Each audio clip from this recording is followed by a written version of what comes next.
deu ali os anúncios. Acho que vocês já conseguiram checar na internet, e aí nos banners espalhados, a quantidade de programação, a gente fica até meio perdido, tentando escolher, querendo estar em tudo. E, enfim, divulguem para os amigos, divulguem para as pessoas. É um trabalho grande conseguir manter essa quantidade de horas de programação e de gente e de coisa bacana rolando, aberto, gratuito, num espaço relativamente acessível para várias áreas da cidade. Então, divulguem, compartilhem nas redes, usem as hashtags. E coloquem também os comentários, o que vocês estão achando de tudo, que é a partir disso que a gente consegue entender o que faz sentido, o que cada um acha, como é que a gente monta e constrói cada vez mais e mais coisas em conjunto, para que faça sentido para a cidade, cada vez para mais pessoas. Estou aqui falando para enquanto as pessoas chegam, para não deixar ninguém de fora. Bom, vou começando, já introduzindo aqui essa pessoa maravilhosa que eu estou muito honrada de fazer essa apresentação e de começar aqui nesse palco, trazendo essa discussão que é, com certeza, uma das mais importantes e carro-chefe aí para a gente pensar futuro, inovação, tecnologia e tendências, sociedade. A gente colocou isso não à toa nesse primeiro momento, porque a gente acha que muitas vezes as discussões sobre economias, novas economias, tendência, futuro, futuro do trabalho, automatização, robotização e tudo que vem aí nesses pacotes de um monte de palavra que tem um interesse enorme por um monte de gente, estamos todos sendo impactados. A gente acaba deixando muitas vezes de fora o que é o mais importante, que é entender quais são os pactos sociais que estão por trás e o que é essa sociedade que a gente vive, quão desigual ela é e como isso tem que estar no centro do processo das nossas discussões sobre qualquer coisa que se aponte para o presente e para o futuro, porque senão a gente vai andar e cair no mesmo lugar. Então, enfim, essa aí é um pouco sobre o que a Ana vai falar. A Ana, para quem não conhece, para quem já não é leitor da coluna dela no Globo, ela tem uma coluna no jornal, em que ela fala sobre diversos temas da sociedade. Ela é escritora por diversos lados, uma pensadora, realizadora, produtora cultural. E, nesses últimos anos, tem se dividido entre Luanda e Rio. Então, fica nessa ponte aí, um pouco lá, um pouco cá, trabalhando com produção cultural e uma série de realizações que tenham a ver com tentar trazer uma visão para a sociedade de um mundo mais justo, mais equilibrado, que faça mais sentido para todos. Então, enfim, uma honra muito, muito grande de abrir esse dia inicial do Colabora América, que estamos cheios de energia, cheio de programação bacana, com a Ana Paula Lisboa. Então, peço uma salva de palmas para a Ana.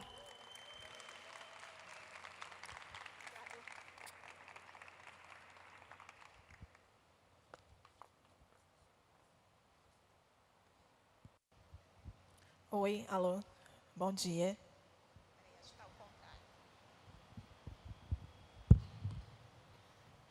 Acho que é a primeira vez que eu estou sendo traduzida em Libras, então estou um pouco nervosa. Espera aí. Acho que foi.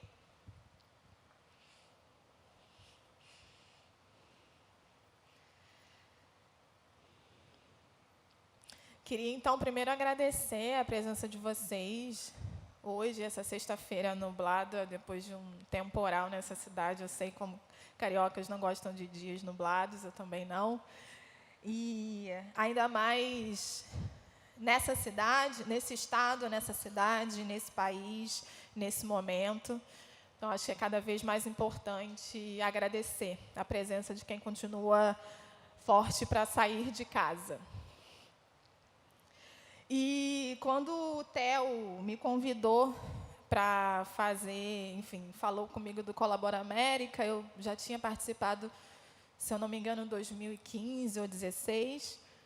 E ele falou, Ana, queria que você trouxesse a sua experiência de como está sendo morar fora do Brasil. É a primeira vez que eu moro fora do Rio de Janeiro, e nessa primeira vez eu já fui morar em outro continente. E na hora eu respondi, ele falou, o que você acha que você pode trazer?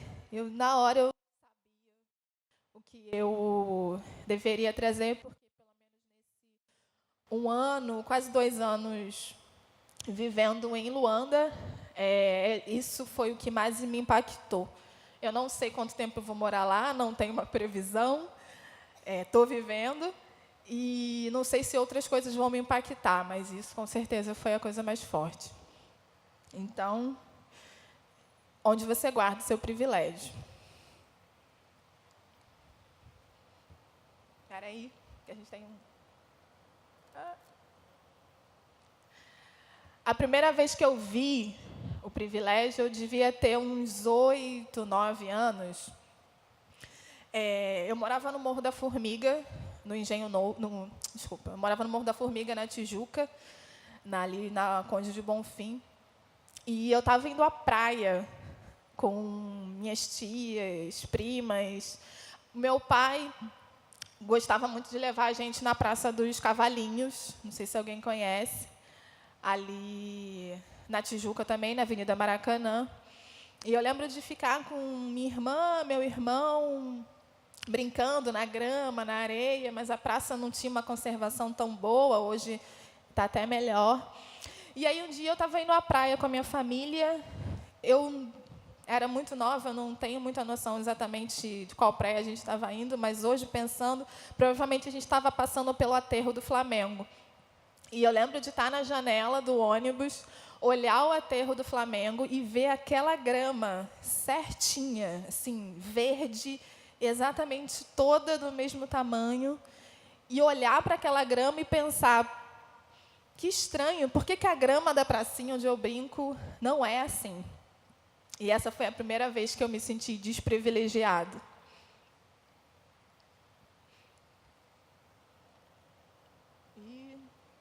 Passa aí alguém.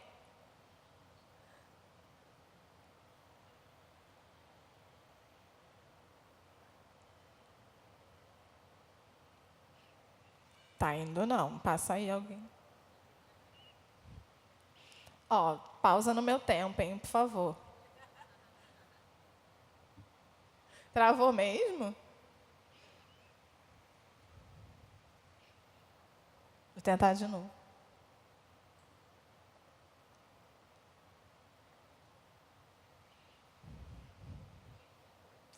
Obrigada. O privilégio é um substantivo masculino. Deixa eu virar aqui só um pouquinho para ler. E ele tem algumas definições lá no dicionário. Eu gosto sempre, enfim, que estudei letras, gosto muito de pensar as palavras. E então lá a definição do dicionário tem algumas, tem mais que essas, mas eu selecionei algumas, que é um direito especial, liberdade, autorização, imunidade, oportunidade. Também está ligado a um talento ou algum dom que naturalmente algumas pessoas têm. E existe uma pessoa que foi habilitada, ou entende-se na sociedade que ela foi habilitada, seja pela natureza, pela própria sociedade, pelo universo, por Deus, que é essa pessoa. O homem branco. O homem branco ele tem uma natural neutralidade. Ele pode ser qualquer pessoa, ele pode entrar em qualquer espaço e você não naturalmente já faz uma leitura. Você tem pelo menos uns 10 segundos de pensamento sobre o que aquele homem é. E ele recebeu também alguns privilégios, especialmente no Brasil, ligados à segurança, à privacidade, à confiabilidade, à credibilidade, a ser ouvido, à felicidade e, principalmente, à vida. O Brasil é um país dividido, e a culpa não é minha. E quando a gente fala dessa divisão e classifica o homem branco, quando eu falo a gente, também estou incluindo vocês, não é para enfatizar ou para aumentar essa divisão, mas é para que algumas reparações sejam feitas.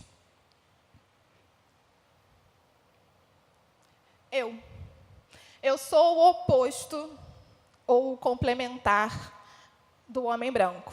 Eu sou uma mulher negra. E, por isso, enquanto o homem branco está no topo da pirâmide, eu estou na base. E aí eu vou contar um pouco de quem eu sou, né? Eu sou Ana Paula Lisboa, eu tenho 30 anos, eu sou de uma família de gerações de mulheres negras. A minha família se mudou durante anos, eu nasci na Baixada Fluminense, em Nova Iguaçu. Sempre tem alguém de Nova Iguaçu. Tem alguém de Nova Iguaçu? Sempre vai ter alguém de Nova Iguaçu, não importa em que lugar você esteja do planeta. Mas morei lá pouquíssimo tempo, depois a gente ficou rodando bairros da Zona Oeste, da Zona Norte, e o meu maior tempo, né, foi no Morro do São João, no Engenho Novo, que é onde ainda moram meus pais e minhas irmãs. Minha mãe é empregada doméstica, meu pai é eletricista mecânico. Peraí. Eu encontrei a literatura mais ou menos aos 14 anos, participando de um projeto social da primeira leva dos Pontos de Cultura, lá do ministro, meu presidente, Gilberto Gil. E, naquele momento, mais ou menos aos 14 anos, foi quando eu escrevi o meu primeiro conto, e eu entendi que era isso que eu queria fazer da minha vida. Não importava como, mas naquele dia eu entendi que era isso, que era como eu me sentia bem, apesar de fazer outras tantas coisas. Eu entrei na universidade aos 17 anos para estudar letras, bolsista do ProUni, 100%. E, no meio disso tudo, enfim, fui estudar educação, que nem era o que eu queria fazer, nem nunca tinha pensado em ser educadora ou professora.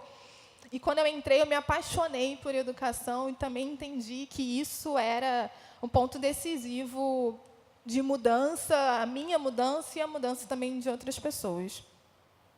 E foi trabalhando com a educação que eu fui para a Agência de Redes para a Juventude, que é um projeto que existe na cidade do Rio de Janeiro e em outras cidades também do mundo. A sede fica aqui até pertinho, na Lapa, na Teotônio Regadas. Eu trabalhei lá durante 7 anos, coordenando a metodologia, que basicamente era entender o jovem de favela da cidade do Rio como um jovem potente, e não chegar com um projeto pronto para ele, mas entender que projeto ele queria criar para a vida dele e para o seu território. E, no meio disso, eu também estava me formando, né? Porque eu deixei de ser jovem só esse ano, em fevereiro, pisciana. Então, talvez eu me perca, tá? Só para vocês saberem. E eu encontrei a SPOC, que é a Escola Popular de Comunicação Crítica, no Observatório de Favelas, em 2012. E 2012 foi o fim do mundo, e realmente meu mundo acabou ali e começou tudo de novo. Eu comecei a estudar comunicação crítica, jornalismo crítico, entendi que a minha escrita também estava ligada a isso, e virei moradora da Maré, porque quem entra lá não sai. E é o meu território, morei lá até eu me mudar para Luanda. E lá atrás, quando eu estava decidindo o que eu queria fazer da vida, eu queria ser escritora, mas eu esqueci de contar que eu fui criada pela minha avó também, e ela é virginiana. Então, ela não ia aceitar eu ficar sendo escritora pisciana do mundo, né? Falei, então, quem escreve tem carteira assinada? Jornalista, pensei. Agora não mais, eu sei. E aí, fui para o jornalismo, queria ser jornalista, acabei fazendo um monte de outras coisas, e em 2016 eu comecei a escrever no jornal. Aquelas coisas que a gente joga no universo e o universo retorna. E desde 2016 eu tenho uma coluna quinzenal no segundo caderno, quarta sim, quarta não, eu sou a quarta sim. Essa semana teve quarta sim, então está lá ainda, leiam. Tem várias formas de ler sem ser assinante, pode procurar no Google. E fui criar um monte de projetos com os meus amigos, no Globo, no segundo caderno. Perguntaram qual jornal. Falei que eu sou pisciana, né? E eu fui criar um monte de projeto com os meus amigos, pensar a cidade do Rio, o que eu queria fazer enquanto mulher negra, favelada. E aí, nesses caminhos todos e todos esses desejos que eu queria, o que eu queria era romper ciclos e diminuir desigualdades.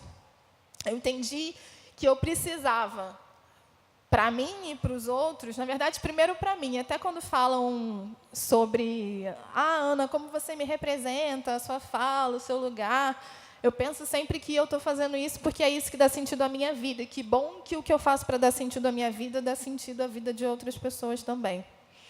Mas eu queria romper, primeiramente, os ciclos familiares, então, eu não podia ser empregada doméstica, porque isso já tinha sido o trabalho da minha bisavó, da avó e da minha mãe.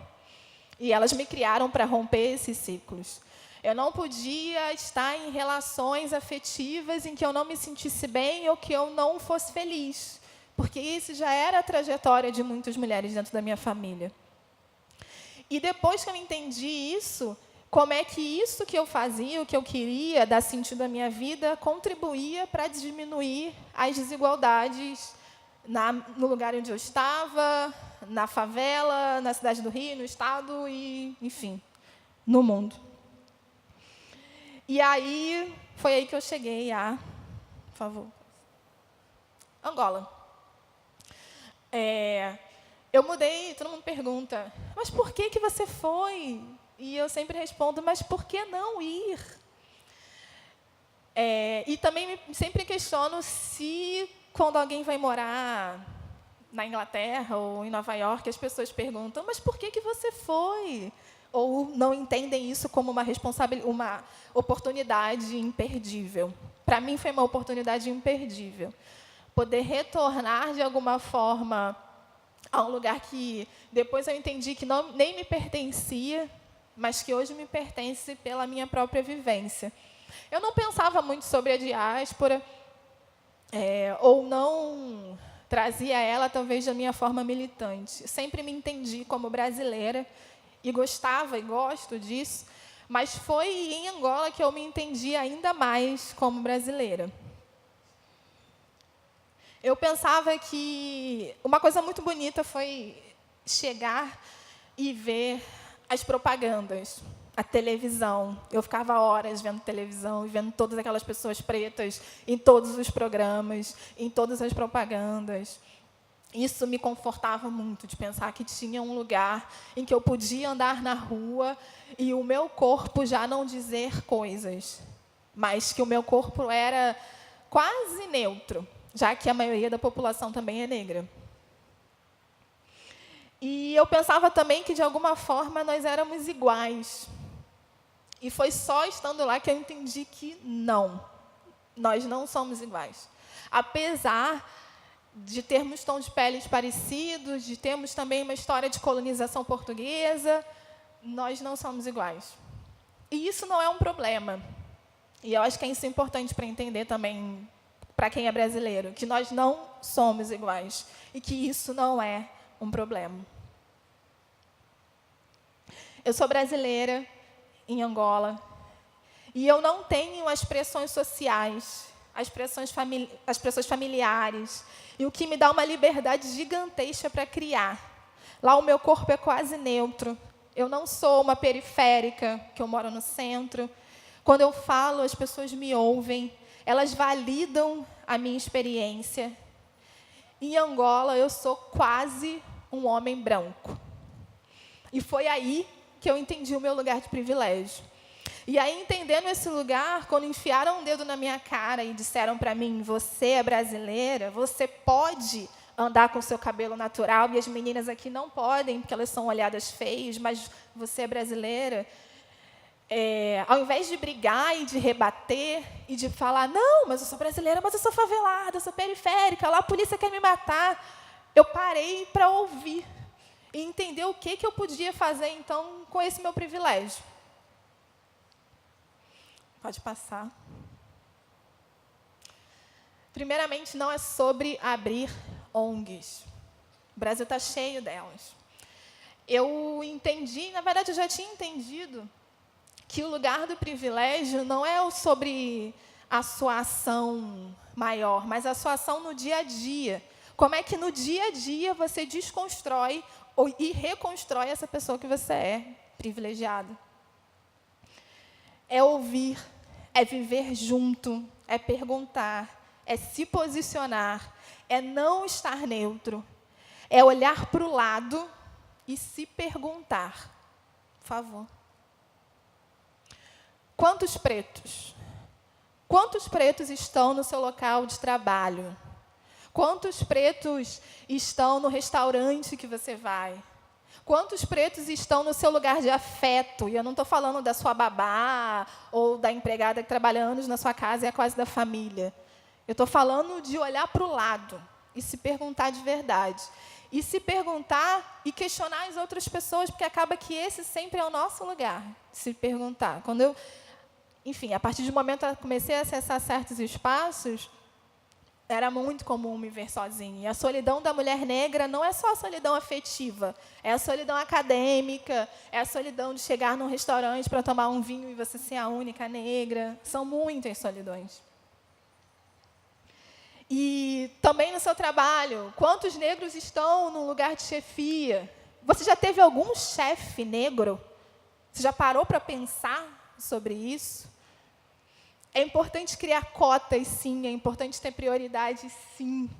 E não é mimimi, é reparação. E é sobre isso que a gente está falando. Um outro ponto muito importante. Por favor. Sinta medo. O corpo negro, ele é um corpo acostumado a sentir medo desde muito cedo, muito cedo. E eu sei que para um corpo branco isso é assustador. O medo é assustador. A gente debateu muito sobre isso, especialmente por causa da eleição, que era a quantidade de pessoas com medo no Brasil. E a gente parava para pensar, mas, gente, o que mudou? Vocês não sentiam isso antes? Jura? Vocês estavam de boas? E sentir medo é importante, porque o medo faz a gente se questionar se deve ir ou não, se tem que pular ou não, se vai morrer ou não. Sentir medo é importante. É importante, eu adoro quando as pessoas falam para mim, eu não vou nem entrar nessa discussão com a Ana, porque ela vai falar, já vai começar. Eu falei, isso mesmo, não entra mesmo não. Sinta medo, que eu vou responder a você. Se questione, pergunte, estude, antes de falar um A, um B, um C, sei lá. E aí, enquanto ação, eu, voltando lá a Luanda, pensei 2 ações que eram muito importantes ligadas ao meu trabalho. Pode passar. Primeiro, a Aláfia, que foi o motivo da minha ida. Eu tenho uma amiga, irmã, angolana e brasileira, e que, quando eu fui a primeira vez, estava criando a Aláfia, pensando a Aláfia, que é uma produtora de conexão cultural, e a gente chama de produção cultural qualquer coisa que o ser humano faça. Então, a gente produz qualquer coisa, aqui e lá, sempre pensando nesse intercâmbio. E a Luana, ela tem dupla nacionalidade, então ela também tem esse sotaque brasileiro, e isso também abre muitas portas para ela. E a gente, entendendo esse nosso lugar de privilégio, começamos a pensar o que a gente pode fazer, então.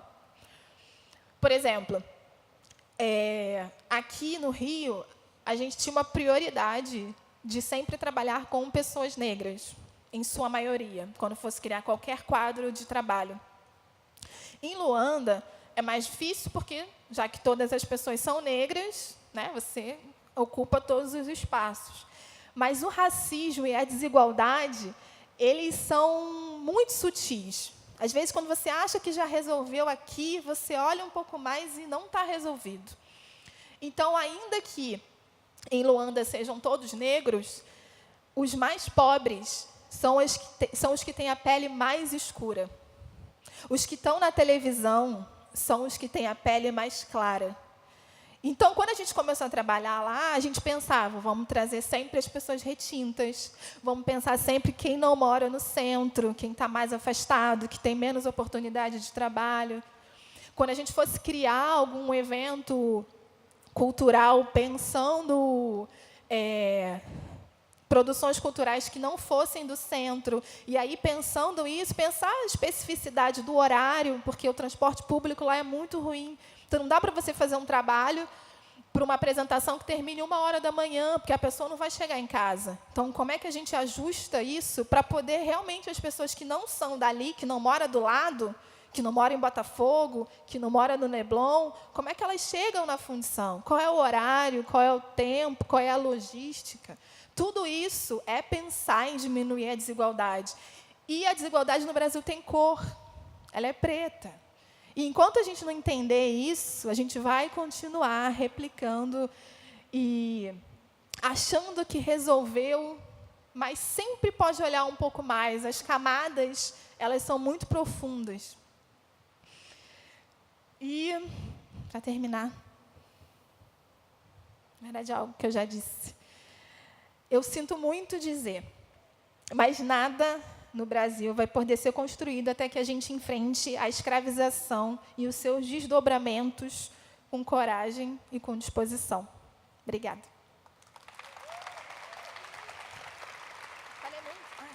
Eu tenho que sentar agora, porque tem pergunta. Você pode ficar de pé. Tá. A gente tem uns minutinhos, não são muitos, mas queria abrir, na verdade, pegar 3 perguntinhas de uma vez, e aí você responde as 3, que daí a gente otimiza o tempo, a gente tem aí uns 7 minutos, mais ou menos. Então, aí fica à vontade, se você quer sentar, quer ficar de pé. Tem alguém que quer fazer uma pergunta, falar alguma coisa? Todo mundo entendeu tudo? Que bom. Calma, peraí, deixa eu passar aqui. Aqui, peraí. Bom dia, minha conterrânea de Nova Iguaçu. Eu também, um dia pensei que estava num lugar de desprivilégio e depois descobri que, na verdade, eu tenho muito privilégio só pela minha cor. E aí eu gostaria que você falasse um pouquinho dessa questão do preconceito, né, da sutileza que se encontra lá em Luanda, e como os projetos que vocês fazem, você já explicou um pouco, mas assim, talvez o que é sutil para você, para a gente seja totalmente imperceptível. Então, se você pudesse falar mais um pouco.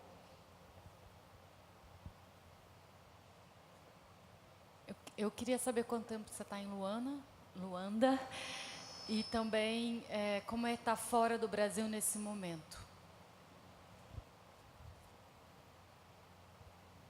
Bom dia, fantástico o que você falou. E por trabalhar com projetos sociais na minha cidade, às vezes a gente tem aquela impressão de que vai ser super bem-vindo, né? E não é. As pessoas ali às vezes encaram a gente, mesmo negros como nós, encaram a gente com uma certa distância, né? Eu queria que você falasse um pouco disso. Como é também ser mulher, ser negra e chegar em Luanda e falar, olha, eu estou em casa, mas você não está em casa, né? Não é bem assim. Mas você fala isso aqui ou lá? Lá. Se a primeira pergunta. Não, peraí. Conterrânea. Era sobre sutileza. As sutilezas. Acho que foi um pouco isso que eu falei, né? Eu fiquei um pouco assustada, assim, porque a gente chega num... Assustada não, mentira, não é a palavra. Mas eu acho que o movimento negro vai me bater um pouco, mas, enfim, é isso, eu também faço parte dele. Mas eu acho que ainda existe, em várias camadas, seja no movimento negro, seja nos brancos, seja acho que no próprio brasileiro, mentira, no mundo, uma visão altamente estereotipada de África. Primeiro entendendo como um país, que todas as pessoas têm a mesma cultura e que andam de roupas tribais e, sei lá, coisas.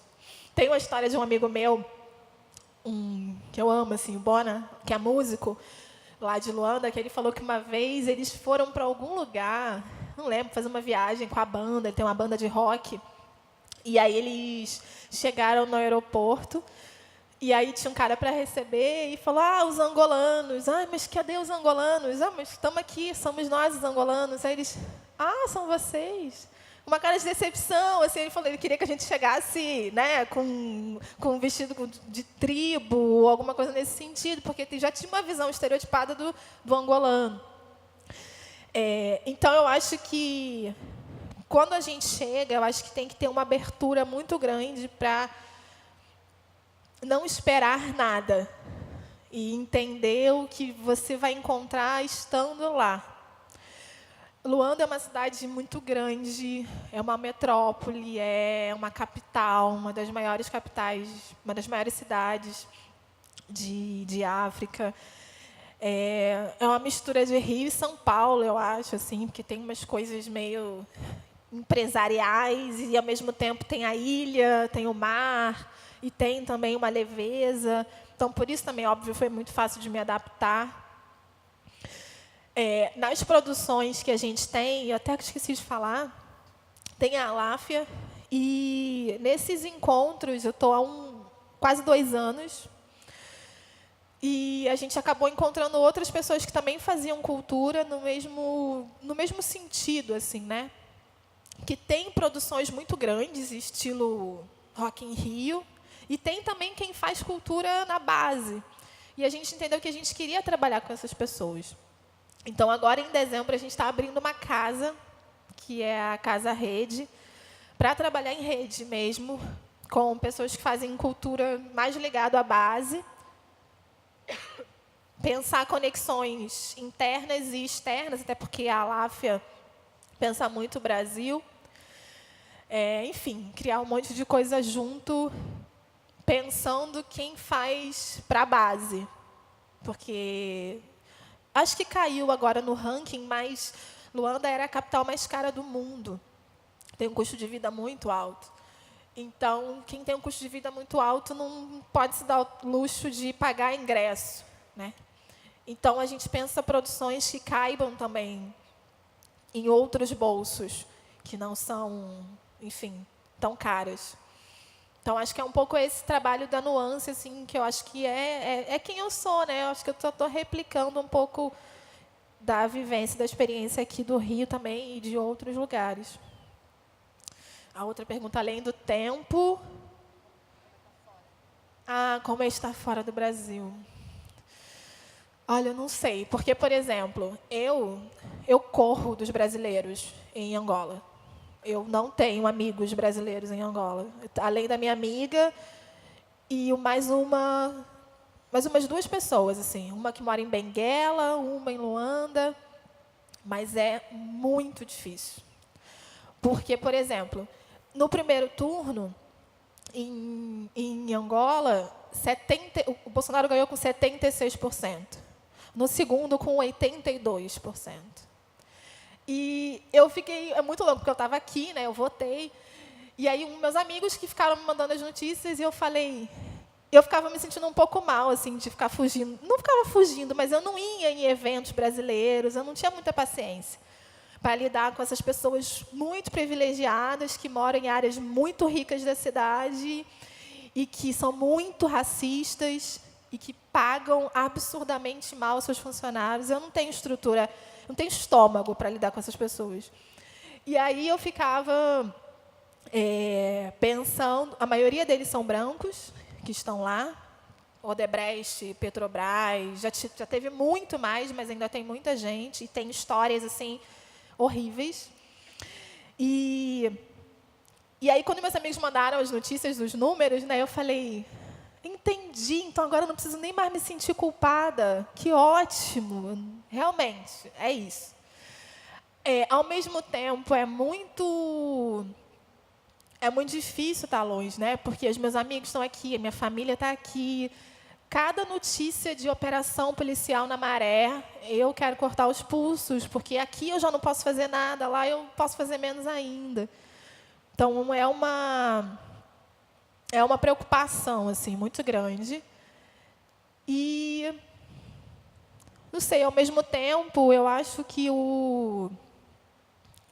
permanecer viva, permanecer produzindo, permanecer fazendo o que eu acho que é importante para o Brasil é a minha forma de resistir nesse momento.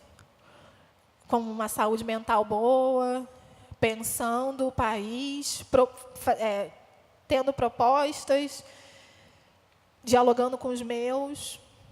Eu acho que é isso. É o que eu faria aqui, é o que eu vou fazer quando eu voltar agora no fim do mês.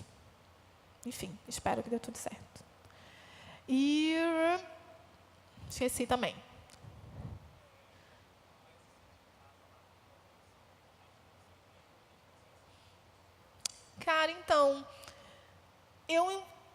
demorei, assim, eu falei desse processo de privilégio, né, muito rápido, assim, parece que foi assim, mas foi um processo mesmo, assim, de um trabalho interno, de pensar quem eu era, o que eu estava fazendo ali. Eu nunca pensei em voltar, em nenhum momento. Eu brinco também que quando perguntam, mas por que você foi? Eu falo, porque eu queria ter problemas em outro lugar. Eu estava cansada de ter problema no Rio de Janeiro, 29 anos tendo problema nessa cidade. Eu queria poder ter outros problemas, né? Porque problema você vai ter, nenhum lugar que você vai ser uma maravilha, né? E aí foi um processo de me conhecer, de entender o que eu estava fazendo. E, como eu falei, de entender que eu sou brasileira mesmo. E está tudo bem, é isso que eu sou. E que a diáspora ela é muito importante. As pessoas acham que elas vão chegar em África, em qualquer país, e vai ter um despacho na rua, que vai ter orixá caminhando, que é uns negócios assim, nem tem isso. O mais próximo do que a gente pode pensar enquanto influência, em Angola, por exemplo, em Luanda especialmente, é a Kianda, que é meio que um ser que é protetor da cidade, assim, muito respeitado, e é uma sereia, então você pode, né, relacionar um pouco isso a Iemanjá, mas teve um dia que eu estava com uma amiga, eu me peguei explicando para ela os orixás, eu falei, gente, não acredito que eu vim para a África para explicar sobre orixá, não é possível, o que está acontecendo? Mas, enfim, é um processo também da colonização muito duro, muito pesado, também para quem ficou, tanto para quem veio, né? Então, eu acho que a gente pode se relacionar nas nossas igualdades e nas nossas diferenças, desde que os dois lados se respeitem, se ouçam, não tenham um estereótipo ou um preconceito, porque também tem o lugar da mulher brasileira, que é a mulher que vai roubar marido, que é a mulher brasileira é assim em qualquer lugar do mundo. A mulher brasileira preta, ela é mais ainda um estereótipo. Então, é importante se ver, se ouvir, entender as histórias, entender os contextos. É um país que viveu uma guerra há pouquíssimo tempo, então ainda tem muitas marcas na própria sociedade, na própria forma de lidar com o outro. Como a gente vive uma guerra aqui todo dia. Também o carioca ele é muito difícil, assim, também entendi isso lá, que o carioca ele está sempre atento, ele está sempre segurando a bolsa. Quando eu recebo os meus amigos lá, eu fico, gente, eu era assim, né? Uma amiga a gente estava num restaurante, as pessoas lá meio que deixam a bolsa, assim. Ela foi no caixa, ela falou, olha aqui minha bolsa. Aí eu falei, para que eu vou olhar a tua bolsa? A bolsa de todo mundo está aí, mas é um corpo carioca, né? Mas é isso, respondi, né? Bom, queria agradecer a presença da Ana. A Ana fica aí mais um pouquinho no evento, então, enfim, quem quiser continuar o papo, fica convidado. E obrigada, foi um prazer. Não me preocupa.